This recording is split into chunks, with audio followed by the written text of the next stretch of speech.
Como en los días de Noé. Segunda parte. La hora del juicio. Bienvenidos a la segunda parte de la serie Como en los días de Noé. Soy Jeff Reich, el presentador. Si no has visto la primera parte, debes saber que estudiamos la historia de Noé y examinamos las evidencias que han llegado a nosotros. Estas evidencias son un registro inequívoco del juicio universal que tuvo lugar en el pasado y, por lo tanto, también es una advertencia del juicio que está por venir. Noé recibió un mensaje de advertencia para que las personas se preparasen para el diluvio que estaba por llegar. En el tiempo del fin, en el capítulo 14 de Apocalipsis, en los versículos del 6 al 12, Dios envía otro mensaje con otra advertencia. Este es el mensaje de Noé a la última generación. Consiste en 3 mensajes dados por 3 ángeles, y es por eso que se les conoce como el mensaje de los 3 ángeles. El propósito del mensaje de los 3 ángeles es advertir al mundo sobre los problemas que vendrán en el tiempo del fin. Sabemos que el mensaje de los 3 ángeles es el último mensaje de Dios al mundo, porque tan pronto como el tercer ángel proclama su mensaje en el Apocalipsis 14, en la siguiente escena aparece Jesús sentado en una nube, con una hoz en la mano, y cuando la tierra esté madura, Él cosechará a los justos y a los malvados. La historia del arca es prácticamente paralela al mensaje de los 3 ángeles. Es un mensaje para el tiempo del fin y es un mensaje que prepara al mundo para la venida de Cristo. Ahora, ¿qué va a pasar con las personas que escuchen el mensaje de los 3 ángeles y sin embargo lo rechacen? Bueno, la cuestión es que pasará lo mismo que en los días de Noé. La posibilidad de vivir para siempre dependerá de aceptar en el tiempo del fin el mensaje de estos 3 ángeles. En pocas palabras, quienes rechacen los mensajes se perderán. El mensaje del primer ángel dice: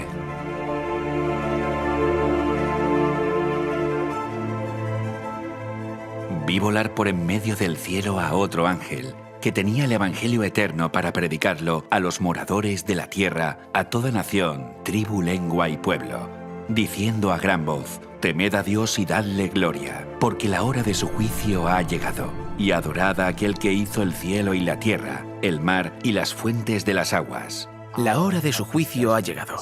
Este es el mensaje del ángel. La hora de su juicio ha llegado.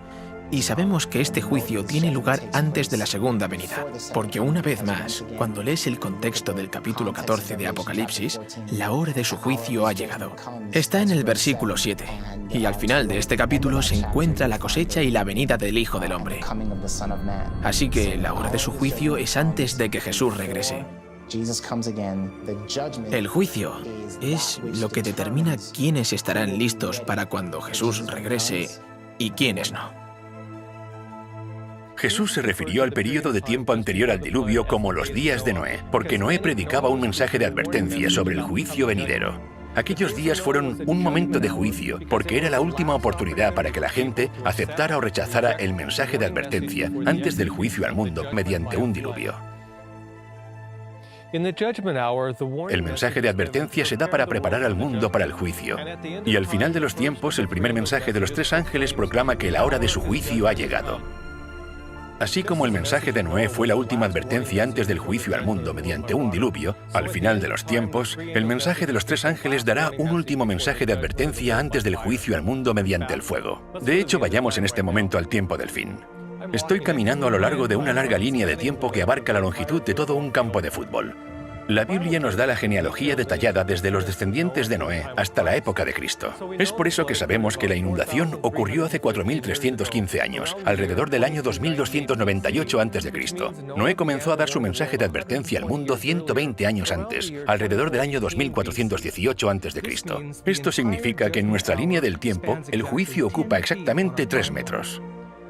Aquí es donde Cristo fue crucificado.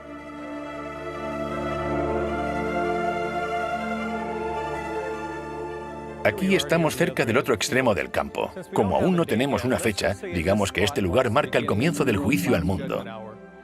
Este es el momento del que habla el mensaje del primer ángel cuando anuncia que la hora de su juicio ha llegado. Al igual que el mensaje de Noé debía advertir al mundo de la inundación venidera, en nuestro tiempo el mensaje de los tres ángeles comenzó proclamando el último mensaje de advertencia con el fin de preparar a los moradores de la tierra para el cumplimiento del juicio definitivo por fuego. Así que esta fecha marca el comienzo de los días de Noé en el tiempo del fin. Para entender cuándo serían proclamados estos mensajes, necesitamos estudiar la profecía del Antiguo Testamento. Para ello necesitamos volver al año 1816. En ese año, un hombre llamado Guillermo Miller comenzó a estudiar una profecía en el libro de Daniel y, para su sorpresa, esta revelaba el año exacto del comienzo del juicio al mundo.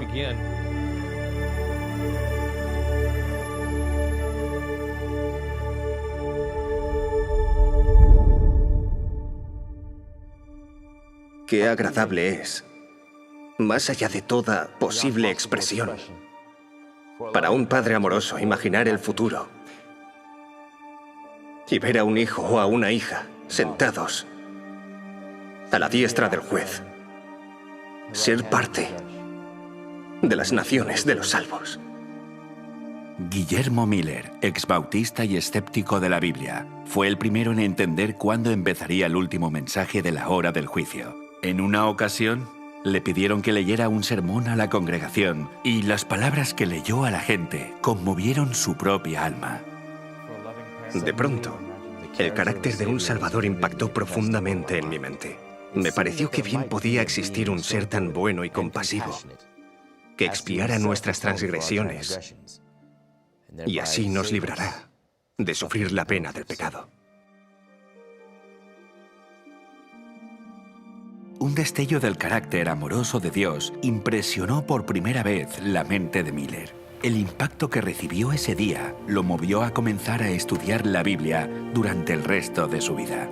Quería saber con certeza si realmente existía un ser divino como ese. Guillermo Miller decidió que iba a estudiar las Escrituras, comenzando con Génesis 1, versículo 1, y avanzaría tan rápido como entendiera cada versículo que estaba estudiando.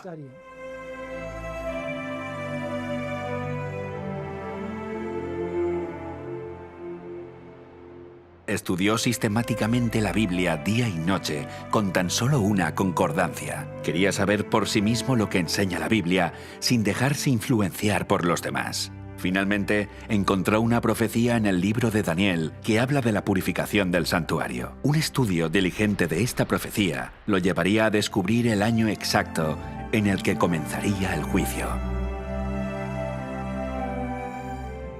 Entonces me dediqué a la oración y a la lectura de la palabra.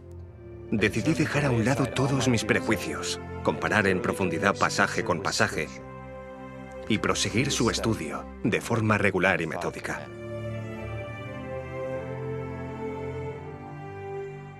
Entonces, oí a un santo que hablaba, y otro de los santos preguntó a aquel que hablaba: ¿hasta cuándo durará la visión del continuo sacrificio y la prevaricación asoladora entregando el santuario y el ejército para ser pisoteados?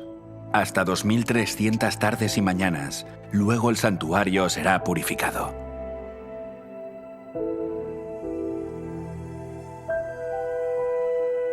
Miller no lo sabía en ese momento, pero esta profecía acerca de la purificación del santuario revelaría el año exacto en el que comenzaría el juicio final.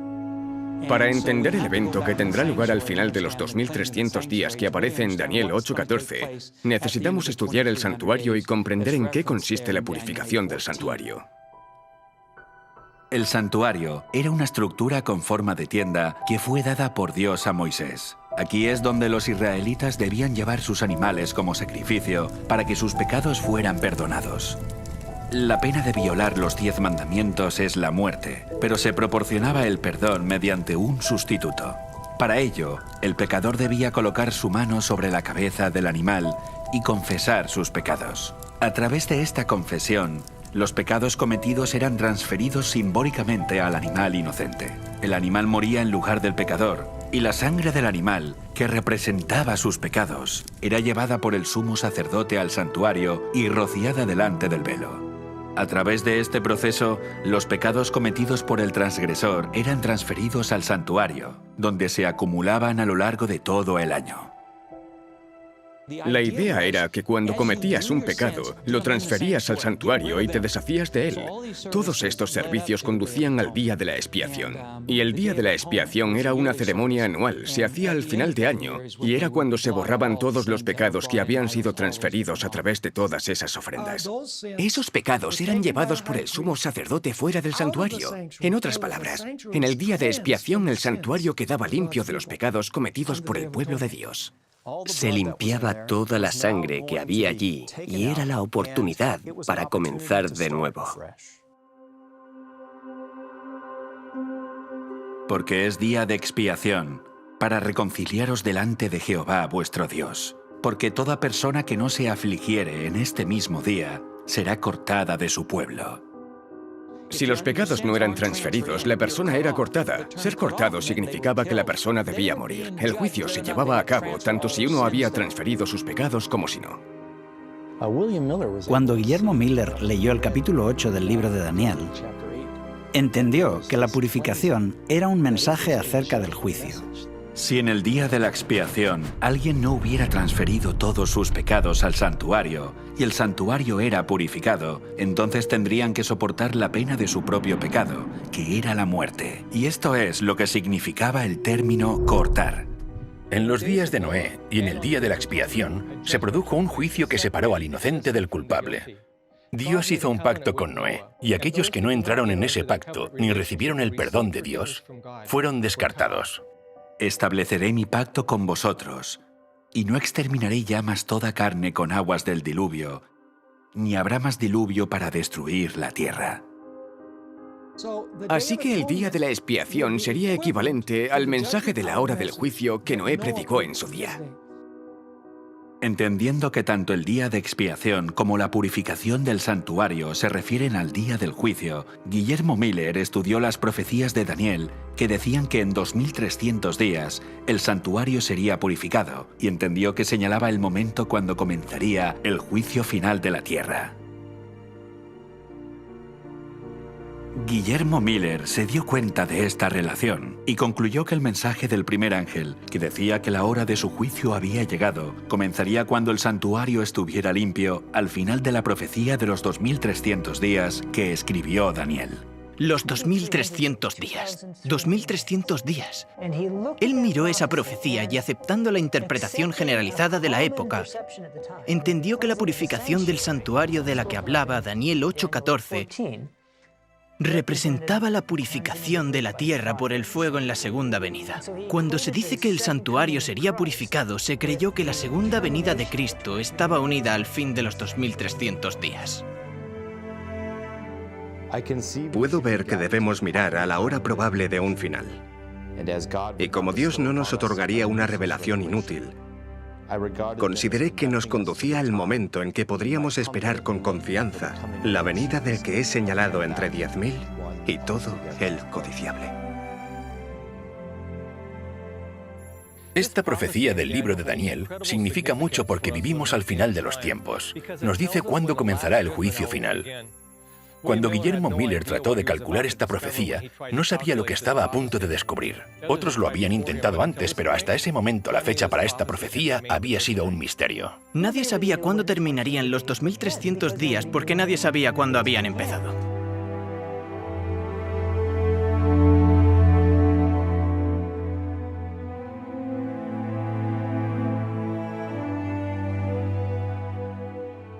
Día por año te lo he dado. Día por año. Siguiendo su regla de hacer que las escrituras se interpreten a sí mismas, Miller vio en Ezequiel 4:6 y en Números 14:34 que en la profecía bíblica cada día representaba en realidad un año literal. En la Biblia es bastante claro que a la hora de interpretar estas profecías se debe aplicar el principio día por año.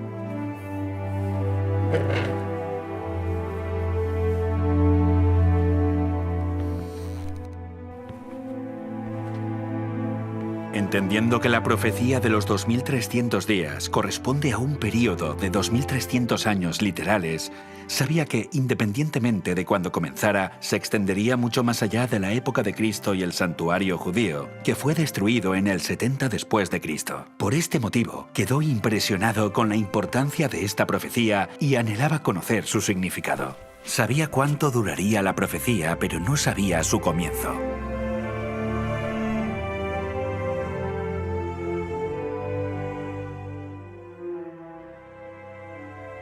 La contribución más significativa que Miller nos dio fue unir los capítulos 8 y 9 del libro de Daniel.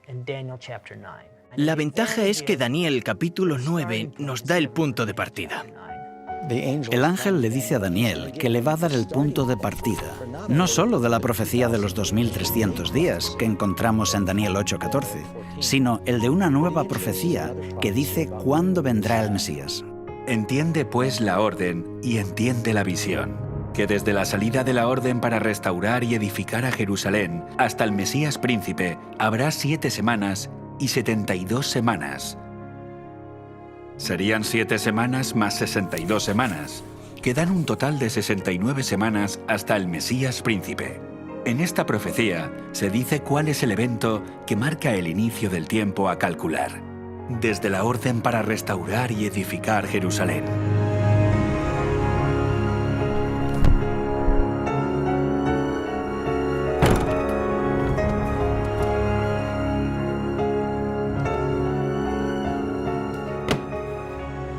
Con fervor y entusiasmo renovados por entender esta profecía, Miller buscó la fecha de la orden para restaurar Jerusalén. Dedicó noches y días enteros al estudio de lo que entonces parecía ser de tanta importancia. El estudio dio sus frutos y encontró la orden para restaurar Jerusalén en el 7º capítulo de Esdras. Por mí es dada la orden que todo aquel en mi reino, del pueblo de Israel y de sus sacerdotes y levitas, que quiera ir contigo a Jerusalén, vaya. Fue dado por el rey Artajerjes I, y Esdras registra que fue en el 7º año del rey Artajerjes. Dios es tan bueno que cuando da una profecía importante en la Biblia, en la misma profecía nos da siempre alguna evidencia para que no haya dudas acerca de la fecha. De la misma forma, en el libro de Esdras nos dice en el mismo libro que el decreto es el punto de partida. Guillermo encontró que el reinado del rey Artajerjes I comenzó en el año 464 a.C. El 7º año de su reinado fue en el 457 a.C. Con esta fecha como punto de referencia, pudo calcular la profecía hasta el Mesías príncipe. El período de 69 semanas, 7 días por semana, da un total de 483 días, lo que corresponde a 483 años literales, sin contar el año cero, que no computa. Miller finalmente descubrió que la profecía se extendía 483 años en el futuro, desde el 457 a.C. hasta el Mesías príncipe, que era el año 27 después de Cristo. En otoño de ese año, Jesús fue ungido en el momento de su bautismo, cumpliendo la profecía que decía que ese año el Santo de los Santos sería ungido, y comenzó así su ministerio. El apóstol Pedro testifica que Dios ungió a Jesús de Nazaret con el Espíritu Santo y con poder. Una de las fechas más fácilmente corroboradas, gracias al capítulo 3 del Evangelio de Lucas, es la fecha del bautismo de Cristo. Él es quien da más información sobre los que están gobernando. Y los historiadores saben que solo puede ser un año. Lucas dice que era el año 15º del reinado de Tiberio César y dice quién era el sumo sacerdote, el gobernador y otros funcionarios. Solo hay un año donde todos ellos coinciden y es el 27 después de Cristo. Con su bautismo comienza la última semana profética del último período de 7 años literales, marcado por el ungimiento del Mesías. Era la semana número 70. La profecía predijo que confirmaría el pacto con muchos durante una semana, y a mitad de la semana cesarían los sacrificios y las ofrendas. En la cruz, ese sistema de sacrificios y ofrendas que duró 14 siglos señaló al Cordero de Dios, cesó y el Mesías fue muerto.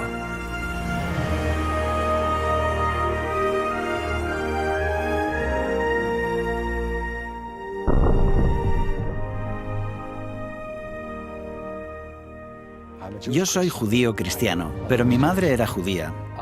Sé que hay un par de libros en la Biblia que los judíos ortodoxos prohíben estudiar a sus fieles. Uno de ellos es Daniel capítulo 9, que claramente va desde la orden de reconstruir Jerusalén hasta el Mesías. Y ellos saben que las fechas coinciden. Cuando aplicas el principio de día por año, coincide a la perfección con Jesús. Para ellos es un gran problema que los judíos estudien esto y lo descubran y acepten a Jesús como Mesías. Cuando entendió y confirmó la aplicación de la profecía de las 70 semanas y su fecha de inicio, en el 457 a.C., Miller calculó el tiempo restante, desde la profecía de los 2300 días hasta la purificación del santuario, cuando comenzaría el juicio. Y conforme seguimos la línea de tiempo de la profecía desde sus comienzos y avanzamos en el tiempo con la profecía de los 2300 días, encontramos que se llega al año 1844.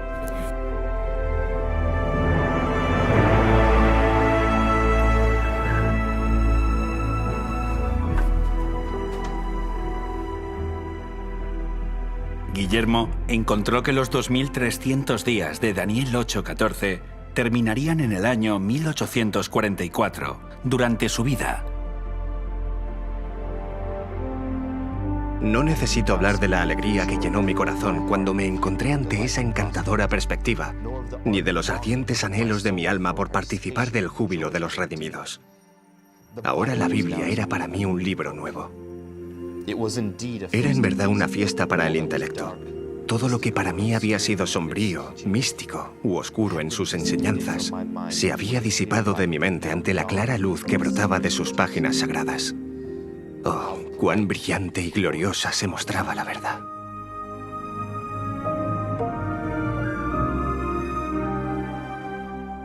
A pesar de sus conclusiones, Miller dudó en presentarlas por temor a equivocarse y confundir a otros. Continuó estudiando durante 5 años más y quedó convencido de la precisión de su posición. Con este pensamiento, su alma se conmovió con solemnidad y entusiasmo, al igual que las decenas de miles de personas que lo escucharían predicar en los años sucesivos y se bautizarían. Conocemos la historia de Guillermo Miller, pero él no fue el único, y América del Norte no fue el único lugar. Hubo otros que llegaron a conclusiones similares. Joseph Wolf, que era un judío convertido al cristianismo, Edward Irving, quien fue un predicador elocuente en Inglaterra en aquella época y que proclamaba la pronta venida de Cristo, usó muchos de estos mismos argumentos. También durante el mismo periodo en Inglaterra estaba Robert Winter. Manuel de Lacunza fue un sacerdote jesuita, pero escribió por entonces un libro acerca de la segunda venida de Cristo, donde decía que sucedería en aquella época utilizando los mismos razonamientos. Johann Bengel, en Alemania, era un pastor luterano. Tuvo ideas similares y predicó este mensaje por toda Alemania. En Nueva Inglaterra había teólogos de todas las denominaciones posibles que estaban trabajando con Miller en la proclamación de este mensaje. Había niños sin educación, no podían leer, no podían escribir. Pero no solo estaban hablando en nombre de Cristo y de la verdad bíblica o la verdad presente, sino que también cantaban himnos que ni siquiera conocían. En Suecia, donde las leyes prohibían la enseñanza de cualquier idea contraria a la Iglesia oficial, Dios habló de forma milagrosa a través de niños pequeños de 5 años. En el verano de 1843, una joven que nunca había aprendido a leer ni a cantar, se levantó para cantar perfectamente un himno luterano. Después, con gran poder proclamó: «La hora de su juicio ha llegado». Así que hubo un despertar, no solo en el este de los Estados Unidos, sino también en muchos otros lugares del mundo, que demostró a Miller que estaba yendo por el buen camino, porque esta profecía se estaba cumpliendo. Se anunciaba que el juicio de Dios había llegado. Las profecías de Daniel encajan perfectamente. comenzando con el decreto Artajerjes en el año 457 a.C. Estas profecías apuntaban al bautismo de Jesús en el 27 después de Cristo y su muerte en la cruz a mitad de la semana 70. Los cálculos encajan a la perfección con la primera venida de Jesús, y por lo tanto le dio una validez indiscutible a la fecha de 1844 como el año en el que comenzaba el juicio. Pero Jesús no regresó en 1844 como se había creído. Entonces, ¿qué salió mal? Los estudiosos de la Biblia analizaron con más detalle y cuidado la profecía, considerando que las cosas no habían salido según lo esperado. Por primera vez vieron con claridad que esta profecía hablaba del santuario. Estaban esperando la purificación de la tierra, pero resultó que habían estado equivocados en sus conclusiones. Si el santuario iba a ser purificado al final de los 2300 días, la pregunta era, ¿qué santuario? Existe el peligro de malinterpretar la profecía bíblica porque si la profecía no se cumple de la forma que la gente espera, se enfrentan a una gran decepción. Y esa decepción será proporcional a la magnitud de sus expectativas, y eso puede hacer que muchas personas pierdan su fe. Al siguiente día, Hiram Edson y Owen Crozier caminaban por un campo de maíz para evitar las burlas de la gente. Ambos eran firmes defensores de las conclusiones de Guillermo Miller y el mensaje adventista. Cuando Jesús no regresó según lo esperado, sus mentes lucharon por comprender qué es lo que había salido mal. Iban de camino a visitar a otros hermanos que también estaban muy tristes con el hecho de que Cristo no hubiera venido. Esperaban que viniera en 1844 y no vino.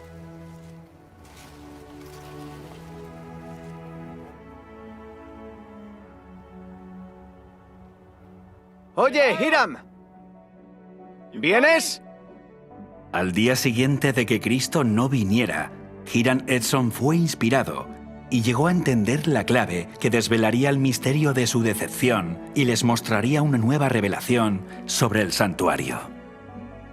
Está en Hebreos. ¡Está en Hebreos! ¡Está en Hebreos!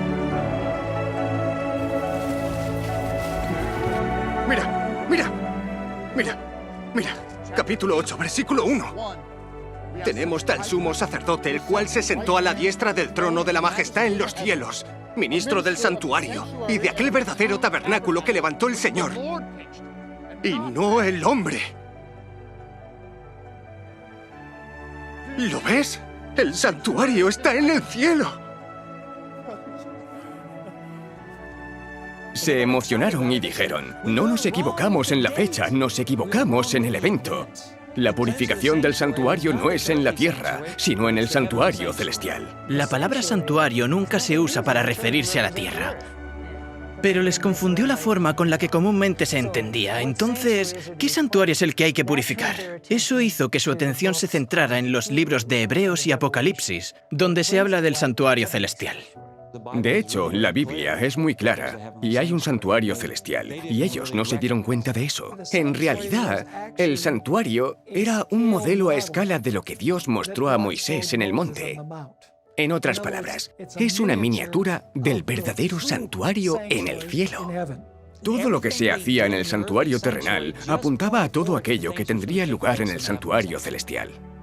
Pero estando ya presente Cristo, sumo sacerdote de los bienes venideros, por el más amplio y más perfecto tabernáculo, no hecho de manos, es decir, no de esta creación, y no por sangre de machos cabríos ni de becerros, sino por su propia sangre, entró una vez para siempre en el lugar santísimo, habiendo obtenido eterna rendición.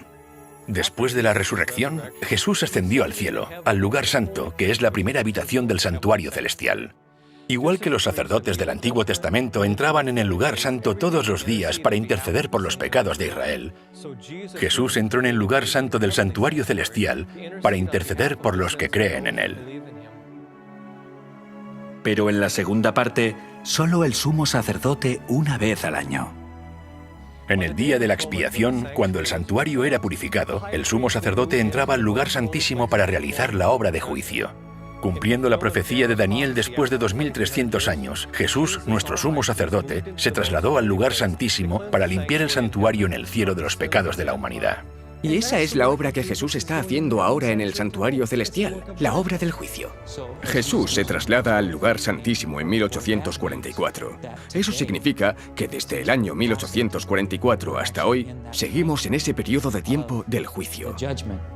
Estamos viviendo en el último día de la expiación, cuando se purificará el santuario.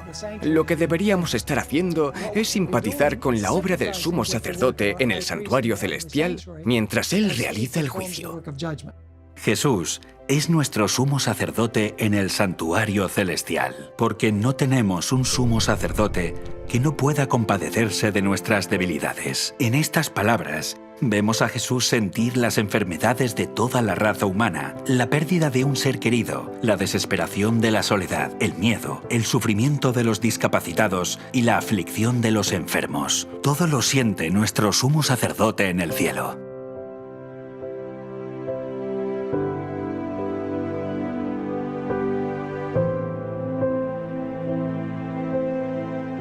Cristo siente las aflicciones de toda persona que sufre. Cuando la fiebre consume la corriente vital, Él siente la agonía. Jesús simpatiza con el sufrimiento de la humanidad y durante el tiempo del juicio debemos simpatizar con Él en su esfuerzo por limpiar el pecado y aliviar el sufrimiento de la familia humana. Porque al hacerlo, aliviamos el sufrimiento de Jesús que dijo: «De cierto os digo, que en cuanto lo que hicisteis a uno de estos mis hermanos más pequeños, a mí me lo hicisteis».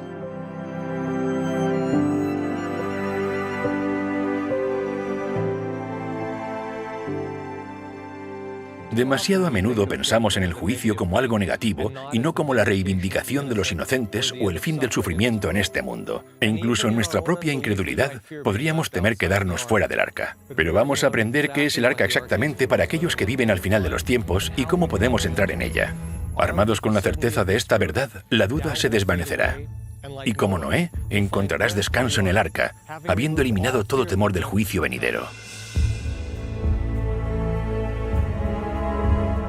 Estudiamos en retrospectiva los días de Noé y tratamos de comprender cómo debe haber sido cuando Noé estaba predicando al mundo. Y sin embargo estamos viviendo la hora del juicio final, de la cual los días de Noé eran solo un símbolo. Esto significa que ahora estamos viviendo en los días de Noé. Muchos cristianos leen las profecías o algunas partes de las profecías bíblicas y consideran que son demasiado difíciles de entender.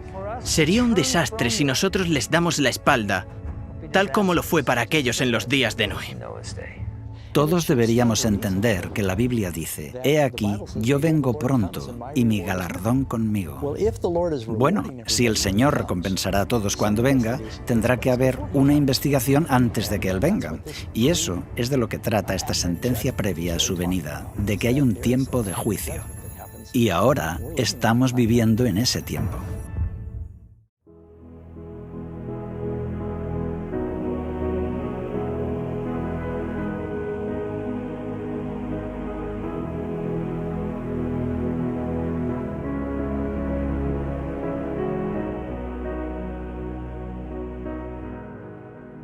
Noé dio un mensaje específico para que la gente se preparara para el diluvio, y el ángel que anuncia que ha llegado la hora de su juicio también tiene un mensaje específico para nuestro tiempo.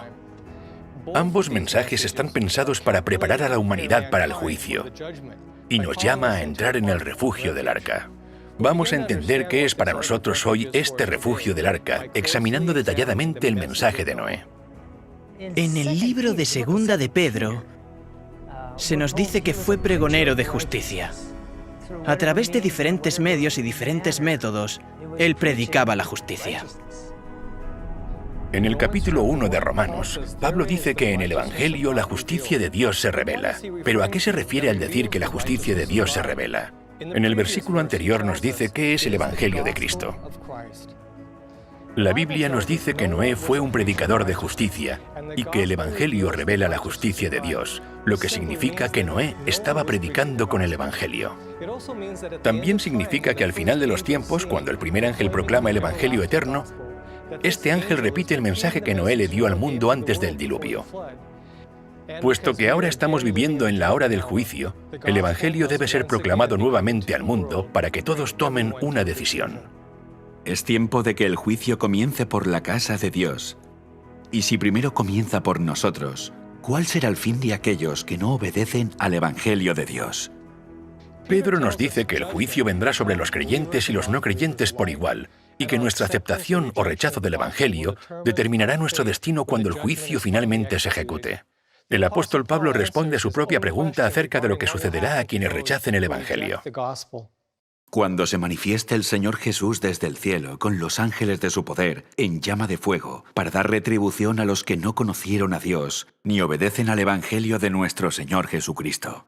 En otras palabras, cuando se predica el Evangelio divide a los seres humanos en dos grupos, aquellos que lo aceptan y los que lo rechazan. Así que el mensaje de Noé fue un mensaje de juicio, porque cuando terminó de predicar su mensaje, ¿cuántos grupos había? Cuando terminó de predicar había dos grupos, los que estaban dentro y los que estaban fuera. Cuando se proclame el mensaje del juicio final, el mundo se dividirá en dos grupos.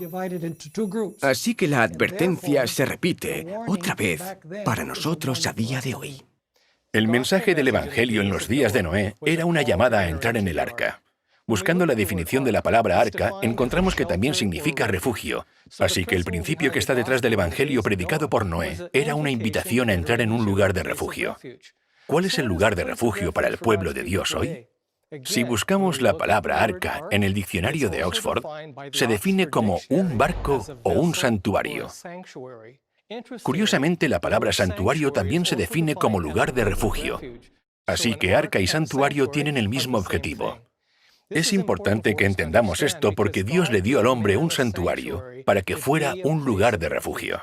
No endurezcáis pues ahora vuestra cerviz como vuestros padres. Someteos a Jehová y venid a su santuario, el cual Él ha santificado para siempre. Y servid a Jehová como vuestro Dios, y el ardor de su ira se apartará de vosotros. El Evangelio eterno proclamado por el primer ángel es como el Evangelio que predicó Noé. Fue una llamada a entrar en el lugar de refugio. Cada componente del santuario nos enseña algo sobre el Evangelio eterno. Y estudiando esta antigua estructura, descubriremos cómo proporcionará un lugar de refugio en el día del juicio y cómo, al igual que el mensaje dado por Noé, el santuario nos señala el arca para el pueblo de Dios durante el tiempo del fin. Y el mensaje tiene el Evangelio eterno. Me gusta porque algunas personas piensan que el Evangelio no existió hasta Jesús. Pero en realidad, el Evangelio comenzó en el jardín del Edén, con la caída. El Evangelio siempre ha sido sobre la fe en el sacrificio del Cordero. Y todo el mensaje del Evangelio eterno y el juicio final y la elección final está relacionado con el mensaje del santuario.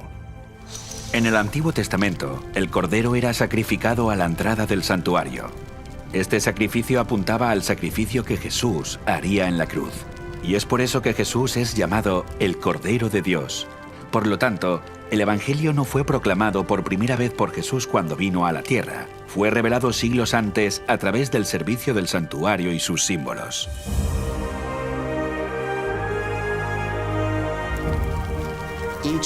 Cada elemento del santuario simboliza un aspecto del plan de salvación. Hay muchas verdades bíblicas reflejadas en estos símbolos tridimensionales. En realidad, todo el santuario es una alegoría del plan de la salvación. Es difícil comprender todo lo que significa el Evangelio sin entender su fundamento. Tenía el propósito de enseñar a Israel y enseñarnos también a nosotros, cuando estudiamos cómo Jesús salva paso a paso a los seres humanos de la maldición del pecado.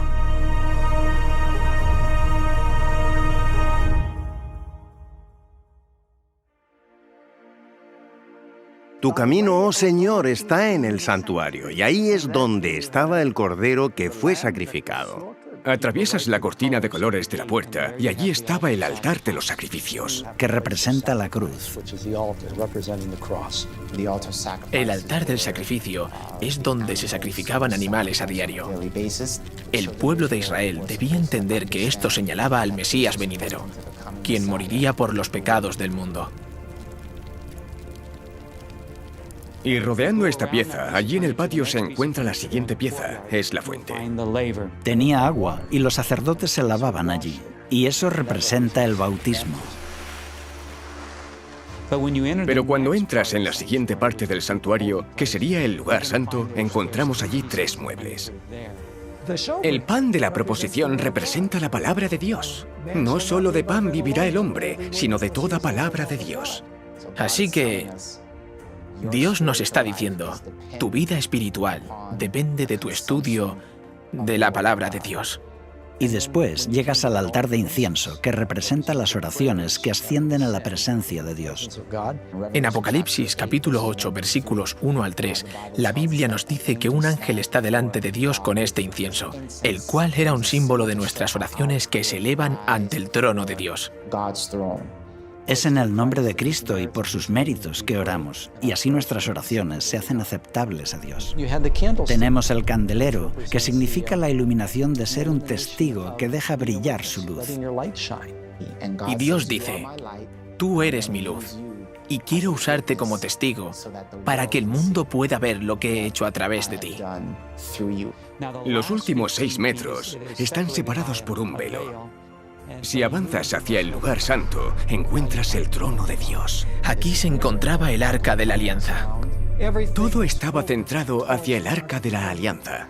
Aquí es donde está la presencia de Dios, dentro del santuario, y es donde estaba depositada la ley de Dios. Según Deuteronomio, Dios escribió los 10 mandamientos sobre tablas de piedra y que los 10 mandamientos eran su pacto. Y Él os anunció su pacto, el cual os mandó poner por obra los 10 mandamientos, y los escribió en 2 tablas de piedra. Un pacto es un contrato. Simplemente es una promesa. Dios promete salvar a los que entran en el arca, y el mensaje del Evangelio, ilustrado a través del santuario, nos señala el pacto que contiene la promesa de misericordia de Dios. Dios promete que mostrará misericordia a millares, a los que me aman y guardan mis mandamientos. Verás, el pueblo de Dios encontró un lugar de refugio en la promesa de la misericordia dada en su pacto. La promesa de un arca. Recordad que vimos que la palabra arca se define como lugar de refugio, así que cuando pienses en el arca de la alianza, piensa en ella como el refugio del pacto. Aceptar el pacto brinda seguridad. Hay una historia interesante en el Antiguo Testamento que ilustra esto. Es acerca de un rey llamado Ezequías. Él reconoció el pacto de Dios como un lugar de refugio cuando le dijo estas palabras a los sacerdotes de Israel. Ahora pues, yo he determinado hacer pacto con Jehová, el Dios de Israel, para que aparte de nosotros el ardor de su ira. Al exhortar a que la gente aceptara el pacto, el rey estaba predicando el Evangelio. Y antes del diluvio, cuando Noé predicaba el Evangelio, también estaba llamando a la gente a entrar en el refugio del pacto con Dios. Y lo vemos en Génesis capítulo 6. Mas estableceré mi pacto contigo, y entrarás en el arca. En este versículo, Dios revela que Noé, al entrar en el arca, estaba al mismo tiempo aceptando el pacto. La entrada de Noé en el arca es el símbolo de aceptar el pacto de la gracia. No creo que podamos separar el arca del pacto. Creo que los dos están unidos a la perfección. Porque el vehículo para el pacto es el arca. Así que el pacto y el arca en sí mismos, la promesa y el arca, dependen el uno del otro en este caso particular. Muchos han escuchado la historia de Noé entrando al arca, pero ¿cuántos han entendido esto como un símbolo de la aceptación del pacto de Dios por parte de Noé y de su familia? Con esto en mente podemos ver que el arca de Noé era, en cierto sentido, el primer arca del pacto.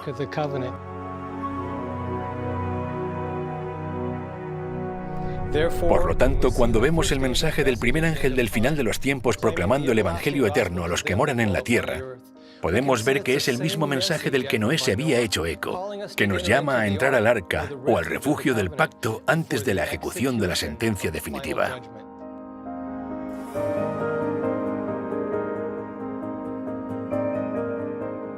Porque vino a juzgar la tierra, juzgará al mundo con justicia. Cuando entendemos que justicia significa hacer lo correcto, se vuelve muy claro. ¿Y quién nos dice lo que es correcto? La santa ley de Dios. Hablará mi lengua tus dichos, porque todos tus mandamientos son justicia. En otras palabras, la justicia está en armonía con la santa ley de Dios. Y entonces, cuando Noé era un pregonero de justicia, Él predicaba la voluntad de Dios, que se encontraba reflejada en los mandamientos de la ley de Dios. Lo cierto es que esa ley es la ley del amor. Pablo nos dice que la ley es santa, justa y buena. Todos estos son atributos del carácter de Dios. La Biblia nos dice que Dios es bueno, y la Biblia nos dice que su ley es buena. Dios es justo, su ley es justa. Dios es santo, su ley es santa. Dios es eterno, su ley es eterna. Casi todas las características que puedes encontrar acerca de Dios y de su carácter son las mismas características de su ley. Y amar a los demás es la forma de cumplir la ley. Podríamos resumirlo como generosidad versus egoísmo, o amor versus egocentrismo, o algo por el estilo. Quedó demostrado que el argumento de Lucifer era el amor a sí mismo. Se trataba solo acerca de mí, yo y yo. La Biblia registra que los pensamientos del corazón eran de continuo solamente el mal. Predominaba el principio del interés propio y la autodefensa. Y así es como la gente vive hoy. Y es el primero en entrar. ¡Dios mío, Dios mío! ¿Quién puede conseguir más? ¿Quién puede hacer más? ¿Quién puede tener más? Sea lo que sea, todo se trata de mí. De mí. ¿Qué gano yo con esto? Eso es lo que le importa a la gente. El cristianismo, por otra parte, el cristianismo verdadero, trata de ver cómo puedo servir y ser una bendición para otros. Sobrellevad los unos las cargas de los otros, y cumplid así la ley de Cristo. Así que cuando rechazamos la ley de Dios, estamos viviendo vidas perversas, egoístas. No importa lo que digamos, el egoísmo es pecado. El pecado es quebrantar la ley y siempre conduce a la muerte.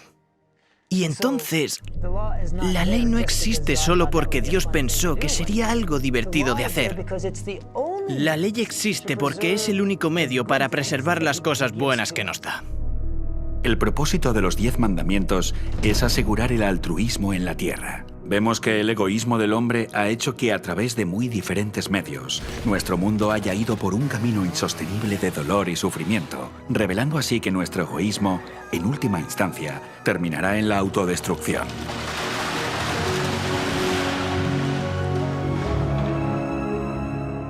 En un universo sin pecado, tiene que haber justicia y armonía.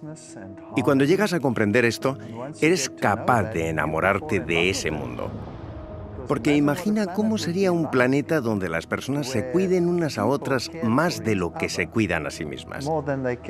El egoísmo, que es la base de toda miseria humana, sería algo del pasado. La obediencia a la ley de Dios estaba pensada para protegernos de todo esto. Al contemplar la perfección del altruismo de los 10 mandamientos, vemos nuestra verdadera condición. Y si entendemos el pecado, entenderemos nuestra necesidad de la misericordia de Dios. Y este es el propósito del mensaje del Evangelio: señalarnos que la ley de Dios no está para castigarnos, sino mostrarnos nuestra necesidad de entrar en el refugio de su misericordia. Dios eligió a Noé porque entendía que el ser humano dependía de Dios y la necesidad de incorporar la justicia de Dios en la vida humana.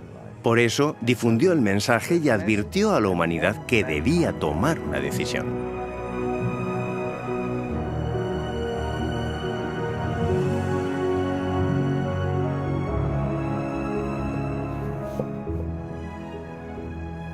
Las leyes del hombre son la norma para los tribunales de este mundo, y la ley de Dios es la norma para los atrios del cielo. La ley de Dios es una transcripción de su carácter abnegado. Ninguno de nosotros alcanzamos la norma del amor desinteresado, porque el egoísmo nos ha vencido a todos. En su pacto, Dios hace 2 promesas primarias para restaurar el carácter del hombre del egoísmo del pecado. Porque este es mi pacto con ellos cuando quite sus pecados.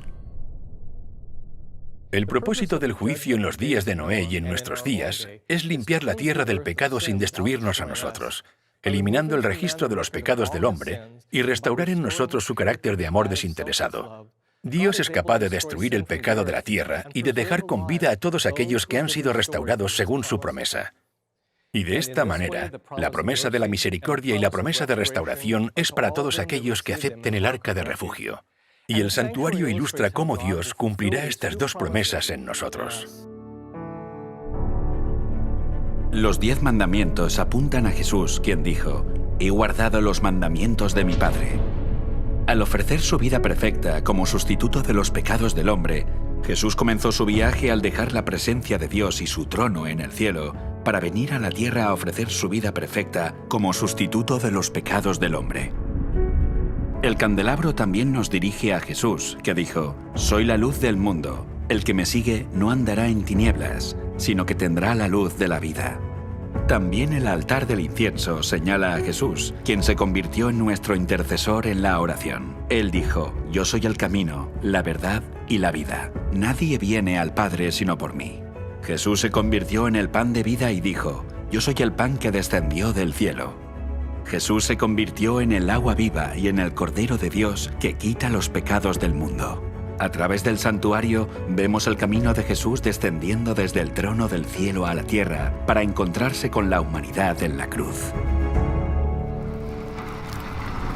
Ahora entro por la puerta del santuario y llego a la cruz. Y por la fe entrego mi vida a Cristo. Cuando somos perdonados, somos liberados del castigo que merecemos por quebrantar la ley de Dios. El proceso por el cual Jesús dejó el trono del cielo, vino a la tierra y murió en nuestro lugar para recibir piedad, se llama justificación. Justificación significa cuando me arrepiento, confieso mi pecado y confío en la vida y en la muerte de Jesucristo, que vivió y murió en mi lugar. Si realmente soy sincero, Jesús toma su vida y su muerte y las coloca en mi cuenta, y es como si nunca hubiera pecado. El hecho de que Noé sacrificó un cordero después del diluvio no fue solo un signo de adoración, sino la señal de que pedía la redención de sus pecados y los pecados de su familia. Y eso es algo que todos podemos hacer. Todo creyente puede recurrir continuamente al cordero para obtener perdón. Este pacto es la promesa por parte de Dios de mostrar misericordia al hombre, y por esta misericordia el hombre es justificado y tratado por Dios como si nunca hubiera pecado. Me gusta decirlo así para no olvidar que Dios me mira como si nunca hubiera pecado. Sin embargo, ese es solo el comienzo de la vida cristiana. No se detiene aquí. Mucha gente quiere detenerse en la cruz. Pero tenemos que seguir adentrándonos en el santuario. Después de que el cristiano acepte a Jesús, recibe el bautismo, representado por la fuente. Este es un compromiso público que reconoce la muerte de la vieja naturaleza egoísta y es un compromiso con una nueva vida purificada en Cristo.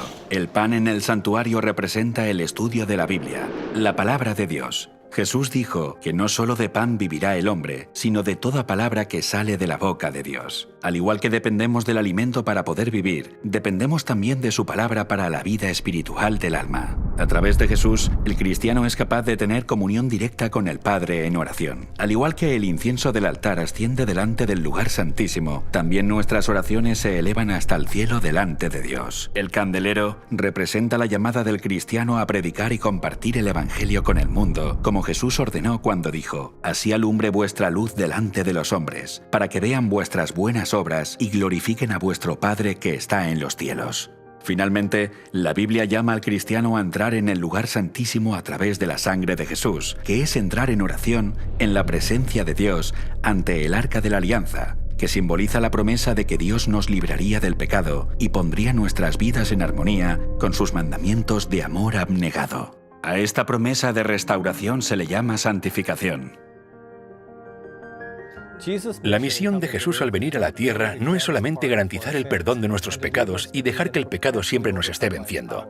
En realidad, la salvación también incluye la restauración del carácter. Y esta es la segunda promesa de su pacto. Porque este es el pacto que haré con la casa de Israel después de aquellos días, dice el Señor. Pondré mis leyes en la mente de ellos y sobre su corazón las escribiré. Cristo renueva la mente y el corazón, y renueva en nosotros el deseo de hacer lo correcto. Pero no podemos hacer esto con nuestras propias fuerzas. Cuando el pecador se encuentra con el Cordero de Dios ante el altar del sacrificio, el esfuerzo humano se ve unido al poder divino. Jesús nos da el deseo, Jesús nos da el poder, y con nuestra cooperación voluntaria, comienza el trabajo de restaurar nuestro carácter.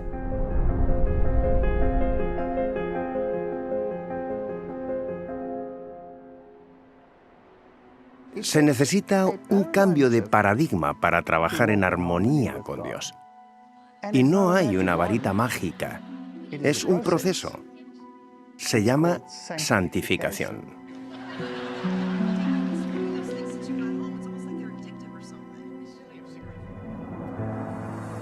La santificación es el proceso por el cual Dios nos libra de nuestra iniquidad.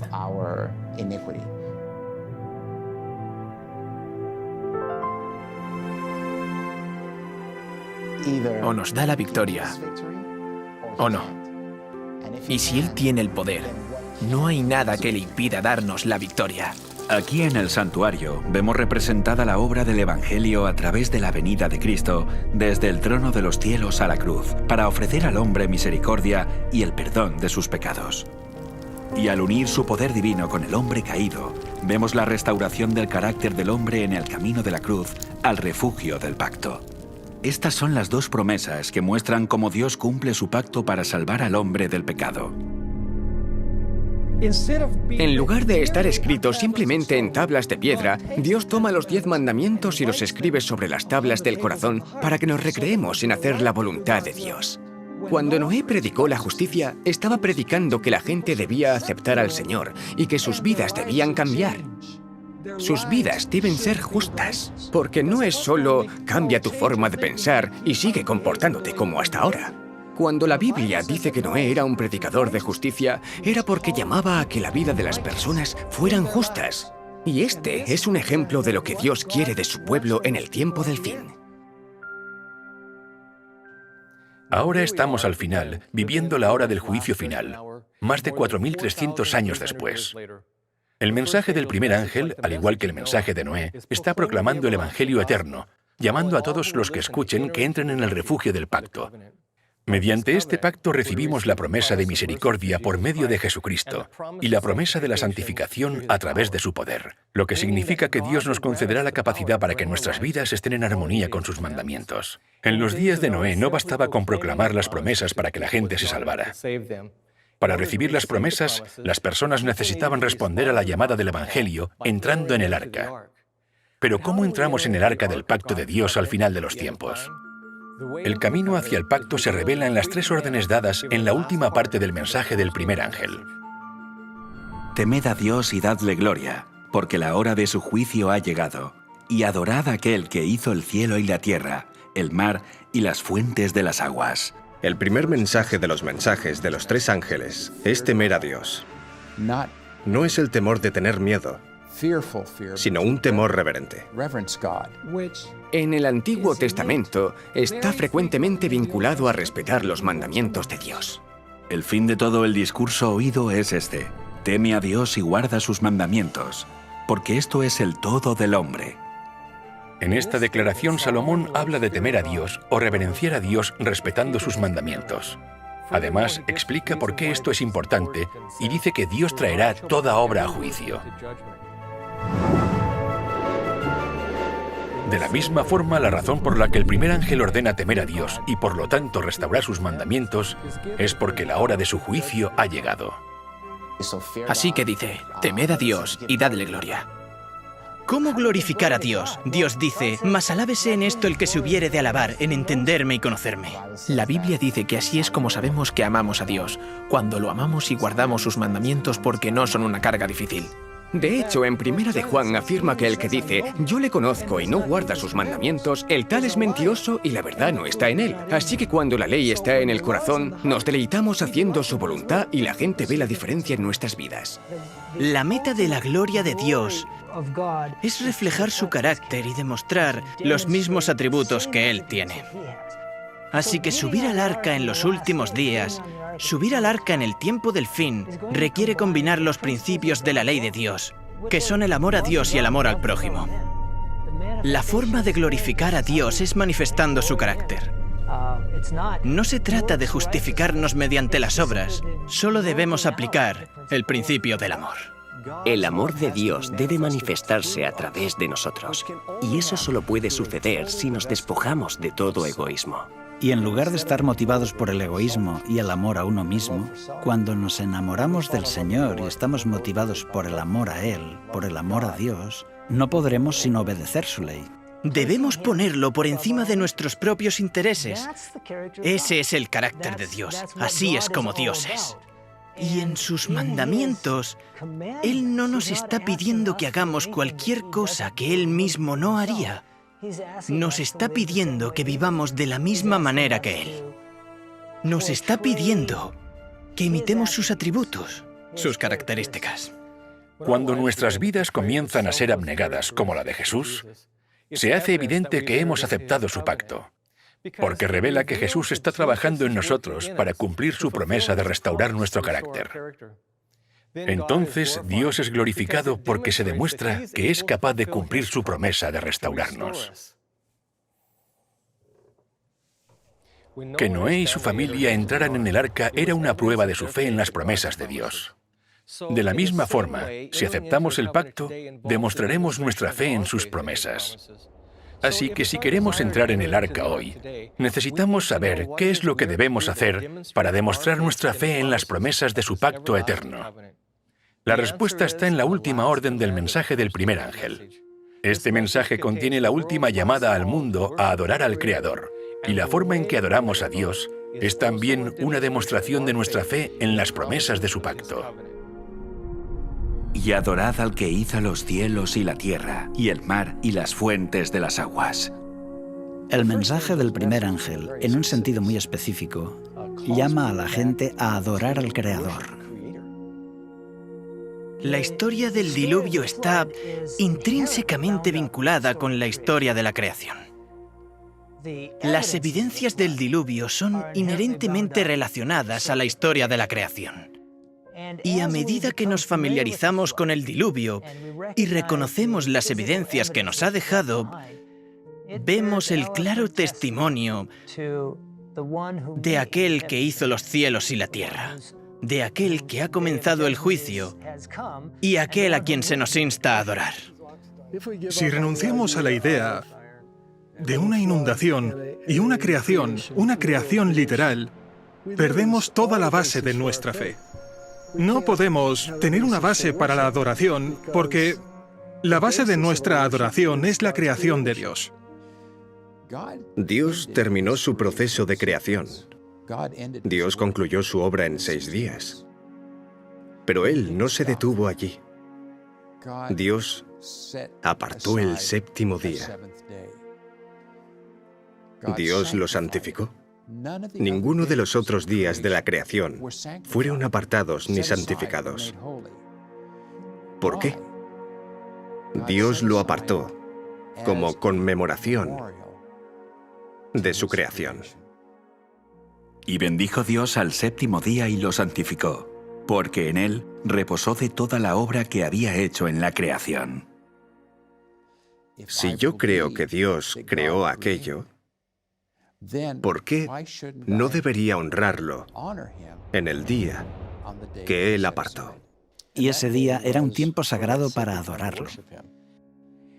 Y no puedes hablar de adoración sin hablar del Creador.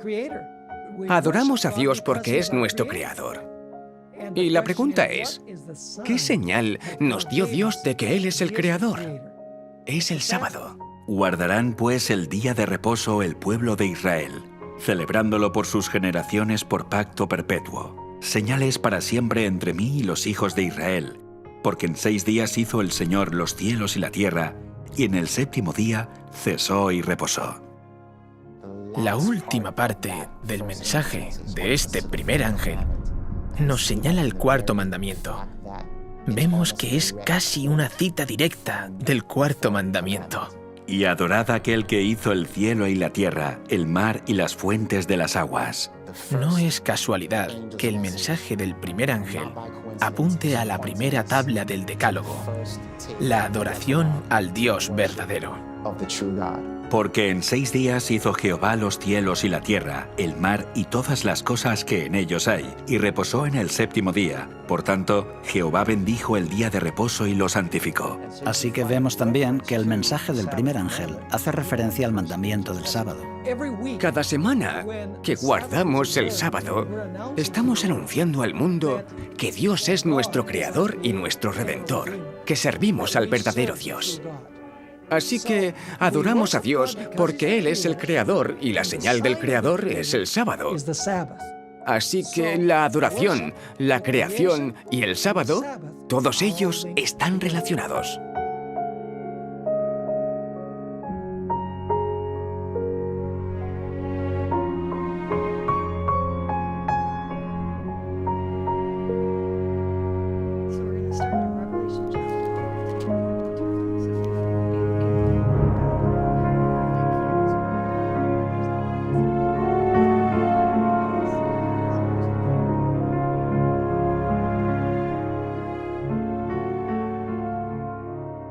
Si Dios es el creador, entonces Dios tiene derecho a esperar nuestra adoración. Él tiene el derecho de decirnos lo que está bien y lo que está mal, y la gente no quiere que Dios le diga que sus pecados son inapropiados o incorrectos, o que serán juzgados. Así que hay un continuo esfuerzo por parte del diablo y del mundo para eliminar a Dios del mapa. Me parece fascinante que todas estas cuestiones convergen precisamente en el punto donde termina la profecía de los 2300 días. Y esa fecha es el año 1844. ¿Qué tiene de significativo el año 1844? Estaban sucediendo una serie de cosas muy importantes en el mundo. Están chocando dos cosmovisiones diferentes al mismo tiempo. Mientras Dios da un mensaje para que su pueblo regrese a Él, el gran adversario hace todo lo posible para alejarlos.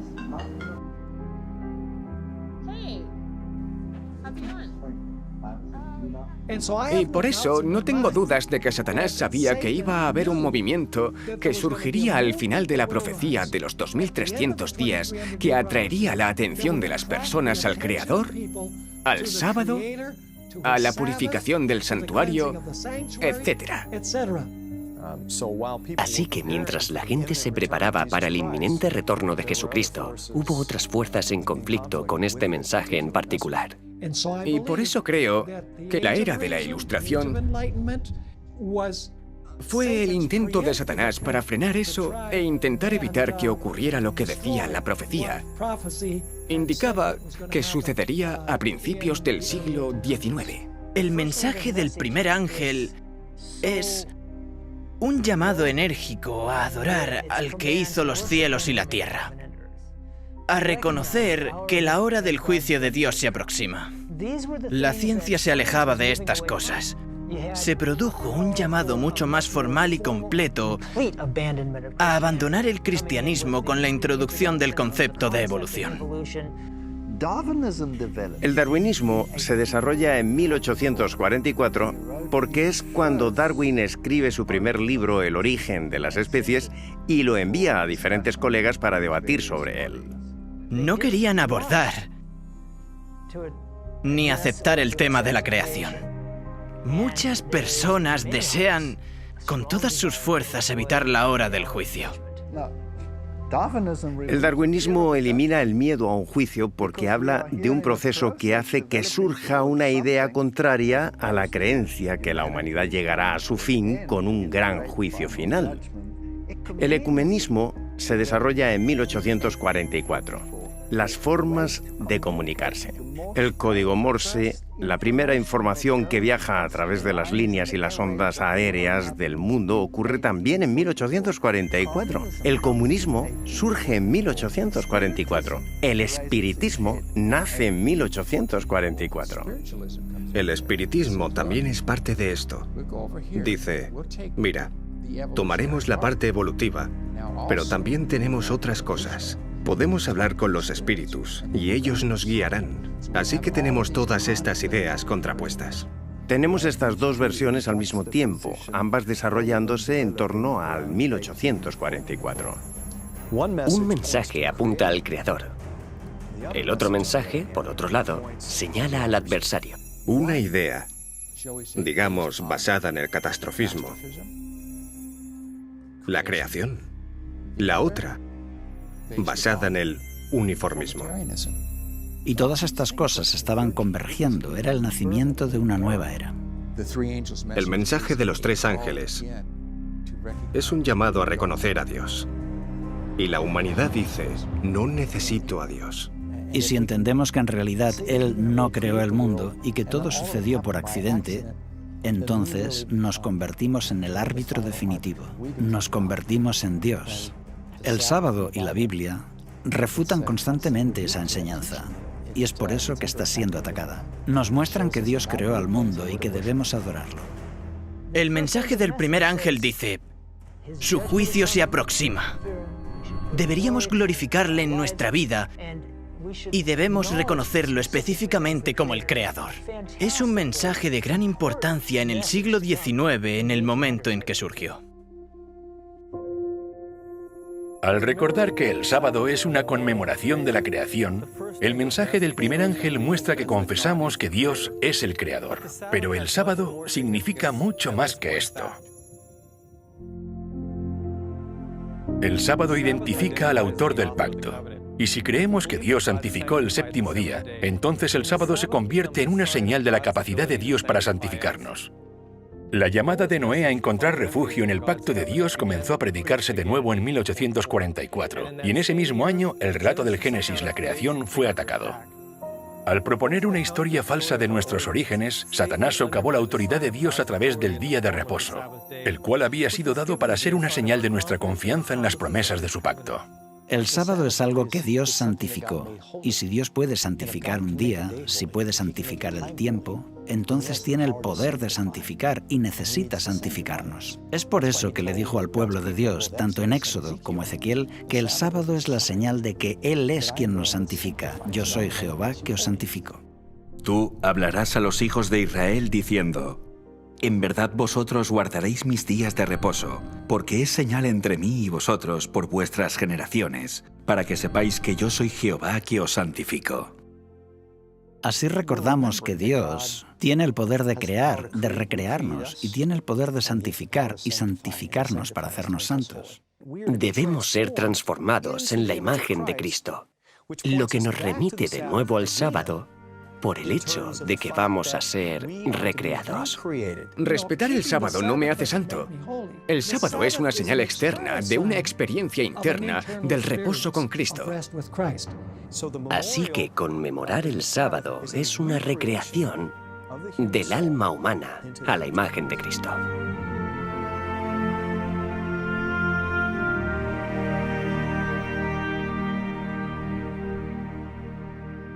Vemos el verdadero significado del sábado en la misma razón que Dios dio para su contemplación. Él dijo que nos dio el sábado para que sepáis que yo soy Jehová que os santifico. Suelo decir que el sábado es una señal exterior de una labor interior, porque guardar el sábado es una señal de que reconocemos que solo Dios puede santificarnos, lo que también significa que es una señal de que sabemos que nuestras obras no pueden salvarnos. A lo largo del Antiguo Testamento, los israelitas no entendieron esto plenamente. Y cuando Dios les dio su pacto en el monte Sinaí, todas las personas respondieron al mismo tiempo y dijeron, «Todo lo que Jehová ha dicho haremos». Poco después de hacer esta promesa, la rompieron. El problema con el antiguo pacto era que estaba basado en la promesa del hombre, como si pudiera santificarse a sí mismo por sus propios medios. Es por eso que leemos que Dios los reprende. Y así dijo, «He aquí, vienen días, dice el Señor, en que estableceré un nuevo pacto». Este nuevo pacto menciona la ley de Dios, que son los 10 mandamientos, pero ahora está basada en la promesa de Dios. Ahora dice, «Pondré mis leyes en la mente de ellos, y sobre su corazón las escribiré». El hombre no puede hacer nada para salvarse a sí mismo. Y es por eso que Jesús ofrece un mejor pacto que estableció sobre mejores promesas porque fue establecido en base a su promesa personal. Desde la perspectiva espiritual, estamos diciendo, Señor, no puedo salvarme. Conmemorando el día sábado, aquí en este planeta, semana a semana, demostramos que confiamos en Dios, en que Él hará todo lo que ha prometido. Es una forma de entrar en el reposo de Cristo y de creer que su justicia es suficiente. El sábado es una señal entre el pueblo de Dios y el mismo Dios. Aquellos que conmemoran el sábado los que cesan de sus labores. En otras palabras, aquellos que dejan de intentar salvarse por sí mismos y miran el pacto de gracia. Este es el sentido del sábado.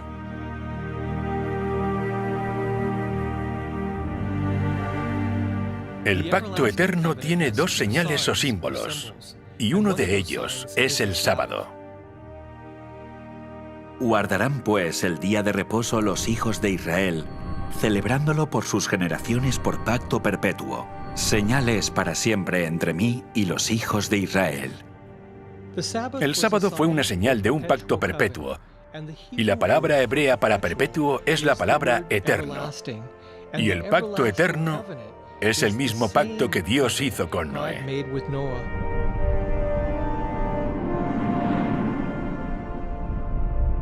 Estará el arco en las nubes, y lo veré, y me acordaré del pacto perpetuo entre Dios y todo ser viviente con toda carne que hay sobre la tierra. Dijo pues Dios a Noé: Esta es la señal del pacto que he establecido entre mí y toda carne que esté sobre la tierra.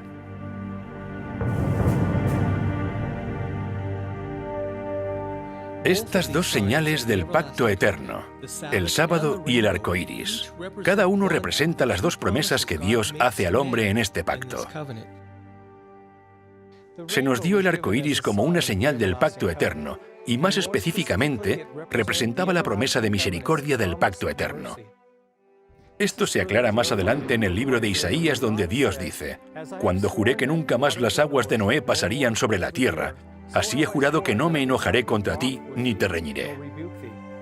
Y la promesa dada a Noé concluye diciendo: No se apartará de ti mi misericordia, ni el pacto de mi paz se quebrantará, dijo Jehová, el que tiene misericordia de ti.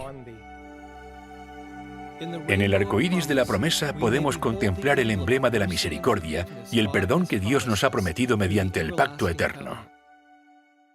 El arco iris representa la promesa de misericordia de Dios, y el sábado es una señal de la santificación prometida por Dios. Vemos que Dios hizo que el sábado fuera una señal de nuestra santificación en Ezequiel, capítulo 20. Y les di también mis sábados, para que fuesen por señal entre mí y ellos, para que supiesen que yo soy Jehová que los santifico. Vemos que Noé recibió tanto la promesa de misericordia como la de la santificación. Esperando con fe a la promesa de la misericordia que llegaría a través del Mesías, Noé halló gracia ante los ojos de Jehová. En el siguiente versículo leemos que Noé era varón justo, era perfecto en sus generaciones. Con Dios caminó Noé. Conforme Noé caminaba con Dios, se parecía más a Dios y fue santificado según la promesa del pacto eterno. Os haga aptos en toda obra buena, para que hagáis su voluntad. Fue perdonado y santificado.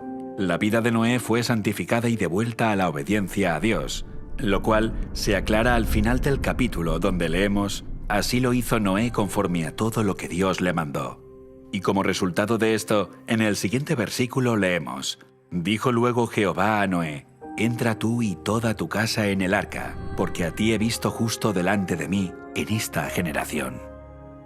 Tanto la promesa de misericordia como la de santificación son una garantía para nosotros, al igual que para Noé a través de la sangre de Jesús. El medio por el cual Dios cumplió esta promesa fue nuestro Señor Jesús, el gran pastor de las ovejas por la sangre del pacto eterno. La vida y el sacrificio de Jesús son una garantía para todas las generaciones de la promesa de la misericordia, y es por esto que se llama el pacto eterno. Así que, la próxima vez que veas un arco iris, recuerda que es la señal que Dios le dio a Noé como señal de su misericordia. También es un signo de su promesa de mostrarte misericordia, y esta promesa fue pagada en su totalidad por la sangre de Jesús.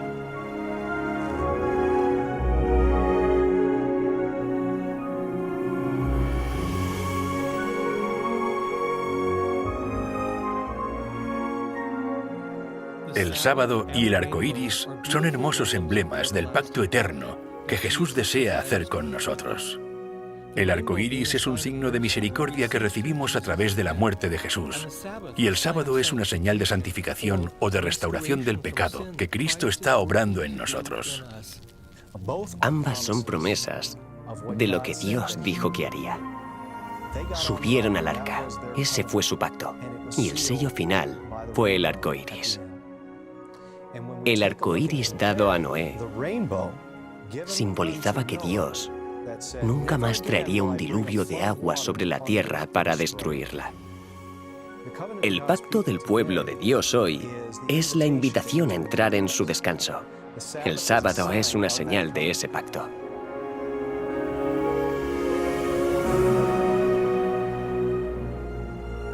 Desde el principio hasta el tiempo del fin, el pacto eterno ha sido el medio por el cual Dios salva al hombre. Y Dios hizo del sábado una señal de este pacto. Por eso cuando lees el Antiguo Testamento, otras naciones que no eran israelitas podían entrar en el refugio del pacto eterno a través de la conmemoración del sábado.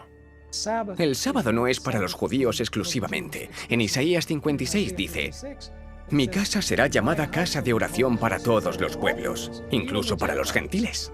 Refiriéndose a los gentiles, Isaías escribe: «Y a los hijos de los extranjeros que sigan a Jehová para servirle, y que amen el nombre de Jehová para ser sus siervos, a todos los que guarden el sábado para no profanarlo, y abracen mi pacto, yo los llevaré a mi santo monte, y los recrearé en mi casa de oración». Según este versículo, los gentiles podrían formar parte del pacto si guardaban el sábado. Incluso en el periodo del Antiguo Testamento, el sábado no era exclusivamente para los judíos, era una señal del pacto para judíos, gentiles, eunucos, todo aquel que quisiera entrar en una relación de pacto con el Señor. De la misma forma que se hizo con Israel, tenemos que entender que Israel, en el Nuevo Pacto o en el Nuevo Testamento, simboliza a todos los que vienen a Cristo. Y así es ahora, que todos los que lo deseen puedan entrar en el arca del pacto eterno a través de la observancia del sábado, una señal de nuestra fe y descanso en las promesas de Dios. En los días de Noé, todos los que entraron en el arca fueron salvados. La puerta estaba abierta. Cualquiera podía entrar, pero solo unos pocos confiaban en las promesas de Dios. Noé entró en el arca y encontró descanso en las promesas del pacto eterno.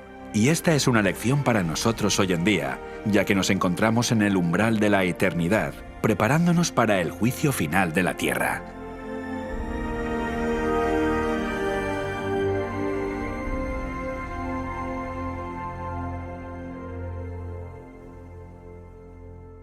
¿Te has preguntado alguna vez qué habrías hecho tú si hubieras escuchado la predicación en los días de Noé?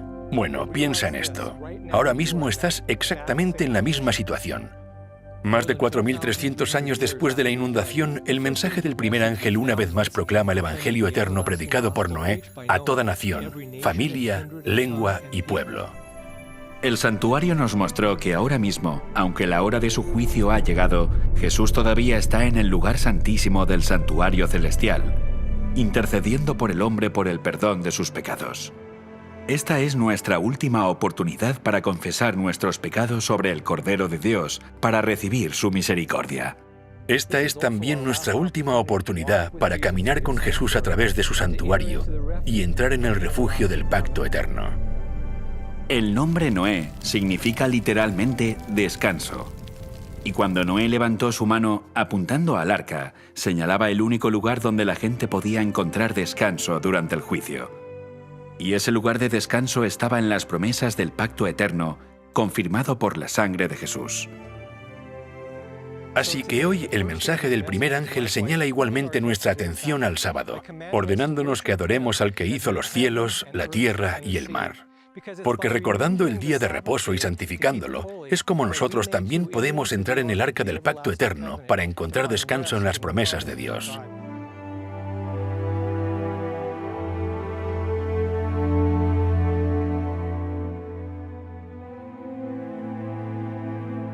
Porque en cierto lugar dijo así del séptimo día, y reposó Dios de todas sus obras en el séptimo día. Y otra vez aquí, no entrarán en mi reposo. Aquellos que lo abrazan y lo aceptan están realmente entrando en un pacto eterno. Y eso es lo que representa cada sábado que guardamos.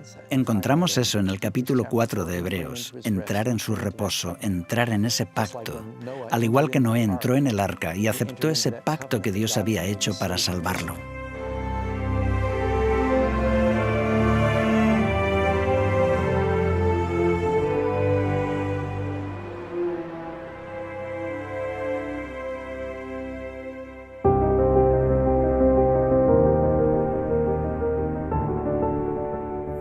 Mientras Noé estaba invitando a la gente a entrar en el refugio del arca y recibir así el pacto eterno de Dios, había muchas excusas para pensar que no necesitaban hacerlo. Estoy seguro que algunos dijeron que Dios no iba a juzgar a la gente. Dios es un Dios de amor, Él no destruirá el mundo. O cosas como, todas las cosas siguen igual que al principio, así que no hay razón para creer que Dios destruirá el mundo con un diluvio. Cualquiera que sea la razón que le impidió a la gente entrar en el arca, puede repetirse hoy. Muchas ideas diferentes evitarán que la gran mayoría de la gente entren en el arca del pacto eterno. Sin embargo, muchas personas todavía están buscando a Dios con todos sus corazones. Pero para estas personas, Satanás ha preparado otro engaño, un pacto falso. En la Biblia, Dios nos advierte que el mundo entero abrazará este pacto falso. E incluso ahora, los verdaderos creyentes del gran cuerpo de Cristo han depositado su fe en esas promesas vacías. Para aquellos que realmente desean saber la verdad, Dios no permitirá que Satanás los engañe acerca de este asunto. Así que en su amor, Jesús envía otro ángel con otro mensaje, esta vez dirigido a su pueblo. Y este es el mensaje del segundo ángel. Mensaje de advertencia.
Para mí, la revelación más significativa del santuario fue cuando entendí que el ministerio de Cristo cambió en 1844. Cuando entendí esta verdad, que la idea del juicio hablaba de un Dios que quiso salvarme, que quiso prepararme para la traslación, me quedé perplejo, como nunca lo había hecho antes. Dios me está advirtiendo, mostrándome qué es lo que significa tener un carácter idóneo. Y lo podré hacer si me uno a Él. Si tengo la fe de Jesús y respeto los mandamientos con su ayuda y no por mis propios medios, aquel que mora dentro de mí es lo que hace que sea posible. Como dijo Juan el Bautista, es necesario que Él crezca para que yo mengüe. Si quiero lograrlo, no debe quedar ningún resquicio de ego. Muchos enseñan erróneamente que estamos mejorando porque caminamos con Cristo, porque recibimos más gracia, así que nos hacemos más justos. Eso es un pensamiento incorrecto, eso es evolucionismo. Más bien estamos perdiendo más y más de nosotros mismos a medida que permitimos que Cristo entre. Él debe aumentar, yo debo disminuir. Cuando vi esto, en el mensaje del lugar santísimo, pude tener un aprecio más profundo por el Dios al que servimos y que nunca antes había tenido.